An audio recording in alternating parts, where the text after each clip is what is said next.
Olá, boa noite. Essas são as notícias que foram destaques nesta terça-feira. Para um governo que há um mês promete mudanças em seu ministério, o Supremo Tribunal Federal deu hoje mais um motivo para que a lista de demissões comece pelo chefe da Casa Civil, Aloysio Mercadante.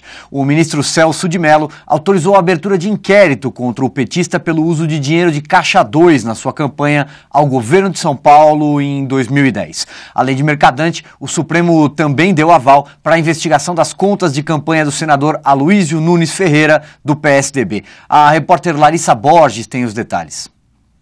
Oi, Silvio, não bastasse o governo se desesperar para tentar evitar a aprovação de pautas-bomba no Congresso e encarar o recorde histórico do dólar, Dilma Rousseff tem a partir de hoje um ministro investigado formalmente por Caixa 2 na campanha de 2010.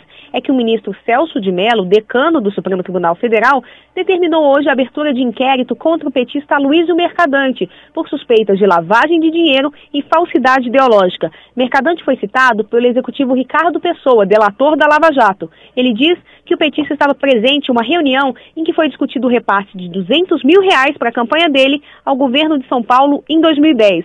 Os recursos seriam de Caixa 2 da UTC, empresa que faz parte das empreiteiras investigadas na Lava Jato por suspeitas de fraudar contratos e pagar propinas a agentes públicos. Além de Mercadante, o senador tucano Aloysio Nunes, também citado na delação de Ricardo Pessoa, passa a responder a partir de hoje ao inquérito por supostamente ter recebido dinheiro de Caixa 2 desse delator. Os dois negam qualquer irregularidade. E mais uma coisa importante na Lava Jato, Silvio, é que o plenário do Supremo vai decidir se cabe ao ministro Teori Zavascki e ao juiz Sérgio Moro ficar com os processos que são desdobramentos do escândalo do Petrolão, como fraudes e pagamento de propina no Ministério do Planejamento. A segunda turma do STF começou a julgar esse tema hoje, mas achou melhor que o caso seja definido por todos os ministros da Corte. A decisão pode afetar de forma muito forte o destino da Lava Jato, já que não se tem a dimensão do tamanho desse mega escândalo de corrupção e nem garantias de que um juiz diferente de Sérgio Moro, por exemplo, teria independência e agilidade necessárias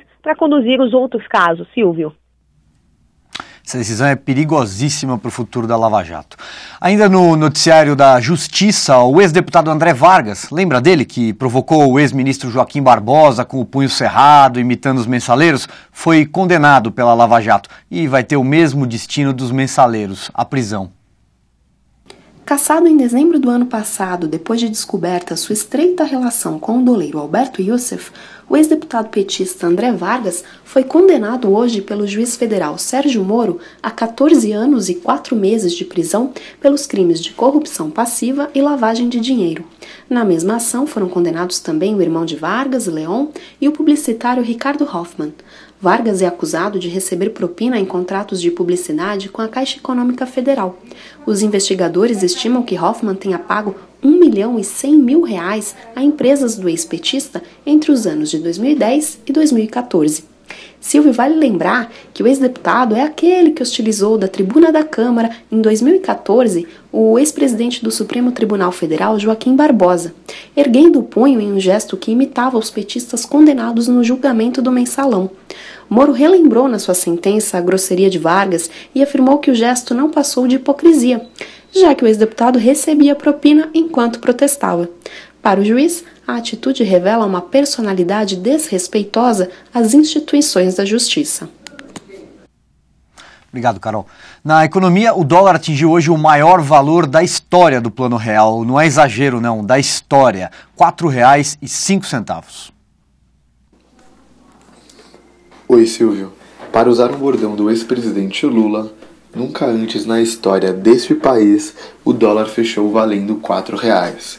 Pois foi o que aconteceu no pregão de hoje, com o mercado apreensivo com os rumos da crise tanto política como econômica, que no Brasil costumam se retroalimentar. Em números exatos, o dólar encerrou o dia a R$ 4,05, com um avanço de mais de 1,8%. Nas casas de câmbio, o dólar turismo já podia ser encontrado a mais de R$ 4,50. É a maior cotação desde a implementação do Plano Real. O recorde anterior era de outubro de 2002, às vésperas de Lula ser eleito presidente pela primeira vez. Silvio, conversei com especialistas hoje e eles me disseram que a crise atual, apesar de diferente, é mais séria do que a enfrentada há 13 anos atrás. Primeiro, porque naquela época o ciclo das commodities estava começando. Segundo, porque após as acenos de Lula ao mercado, o câmbio voltou rapidamente a se estabilizar. Para os especialistas hoje, o principal problema é não saber para que direção o país está indo. Não há perspectiva de que as medidas de ajuste anunciadas pelo governo passem no Congresso, e o mercado tem cada vez mais certeza que o Brasil sofrerá um novo rebaixamento pelas agências Moody's ou Fitch. Apesar de impulsionar a indústria nacional, o dólar altíssimo é uma péssima notícia para o brasileiro, que além de gastar mais em viagens no exterior, vai ver o preço de alimentos e produtos ligados a importações ficarem cada vez mais caros. Com você, Silvio. Obrigado, Eduardo. Aliás, vamos ouvir a Ana Clara Costa, que analisa o cenário econômico e um outro importante assunto do dia, a votação dos vetos sobre a chamada pauta-bomba no Congresso. Fala, Ana. Oi, Silvio. O dia é de muita tensão em Brasília por causa dos vetos que devem ser apreciados pelo Congresso. A previsão era de que a apreciação desses vetos seria adiada, mas uma articulação de última hora do governo fez com que entrasse em pauta. A presidente Dilma, Silvio, concluiu que o dólar só ultrapassou R$ 4,00 hoje porque havia incerteza do mercado em relação aos vetos. Se esses vetos forem votados e derrubados, custarão ao governo mais de 20 bilhões de reais somente este ano. Um dos vetos se refere ao reajuste de 78% do salário dos servidores do Judiciário. A presidente queria adiar a votação, mas resolveu recuar porque achou que o dólar a R$ 4,00 é resultado da confusão dos vetos. Essa constatação, Silvio, mostra que a presidente continua sem entender como se movimenta o dólar. Quando a moeda americana estava a 1,50 em 2011, o governo fez de tudo para que ela voltasse a subir. Os economistas diziam à época que não adiantava espantar investidores com impostos sobre capital, porque se havia enxurrada de dólares no país, era por causa dos bons fundamentos econômicos. Quando há muitos dólares entrando, a cotação da moeda cai. É a lei da oferta e da demanda. Agora, a situação se repete, porém na direção inversa. Se o dólar dispara, é por causa do derretimento dos fundamentos econômicos e da crise política, e não de um acontecimento pontual como a questão dos vetos. A atitude da presidente, Silvio, mostra que ela não aprendeu com o tempo sobre como se move o dólar. Muito bem, esse foi o Giro Veja. A gente se vê amanhã. Até lá.